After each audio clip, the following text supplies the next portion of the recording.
Assalamualaikum warahmatullahi wabarakatuh.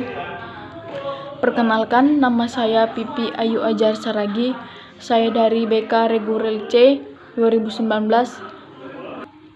Saya akan menjelaskan pendekatan belajar yang meliputi aspek, strategi, metode, dan model pembelajaran sebagai unsur yang berkembang pada psikologi pendidikan.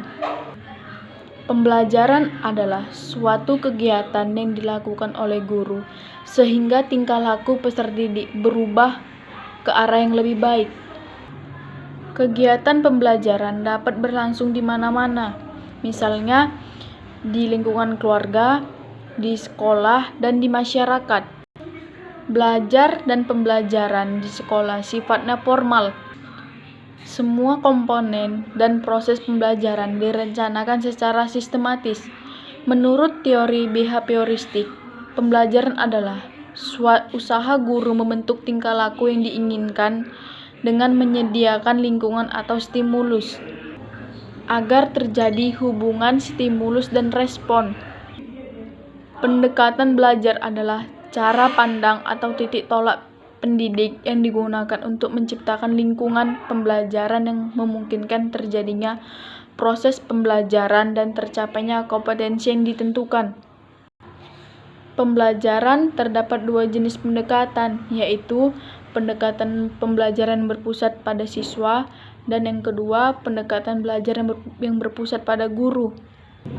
Strategi pembelajaran adalah cara-cara yang akan digunakan oleh pengajar untuk memilih kegiatan belajar yang akan digunakan oleh pengajar untuk memilih kegiatan belajar yang akan digunakan selama proses pembelajaran.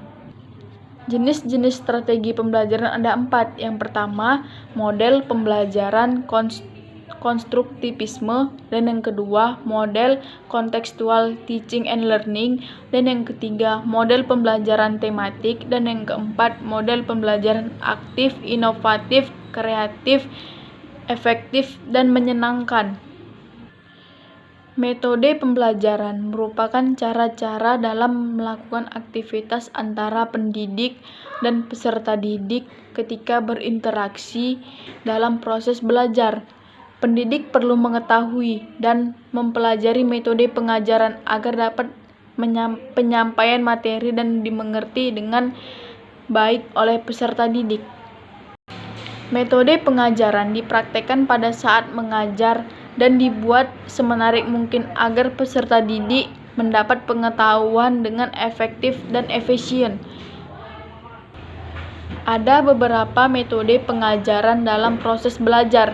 Yang pertama, metode konvensional atau metode ceramah, dan yang kedua, metode diskusi, dan yang ketiga, metode demonstrasi, dan yang terakhir, metode percobaan. Model pembelajaran adalah seluruh rangkaian penyajian materi yang meliputi segala aspek sebelum, sedang, dan sesudah pembelajaran yang dilakukan guru serta segala fasilitas yang terkait yang digunakan secara langsung atau tidak langsung dalam proses belajar mengajar. Model pembelajaran bisa dikaitkan sebagai strategi atau pola yang dimanfaatkan untuk membuat kurikulum, pengarahan bagi pengajar dan menyusun materi siswa di kelas sehingga siswa bisa lebih efektif dan efisien dalam mendapatkan ilmu pengetahuan. Baik, segitu yang bisa saya sampaikan tentang aspek strategi, metode, dan model pembelajaran. Jika ada kesalahan dalam penyampaian penjelasan ini, saya mohon maaf. Terima kasih.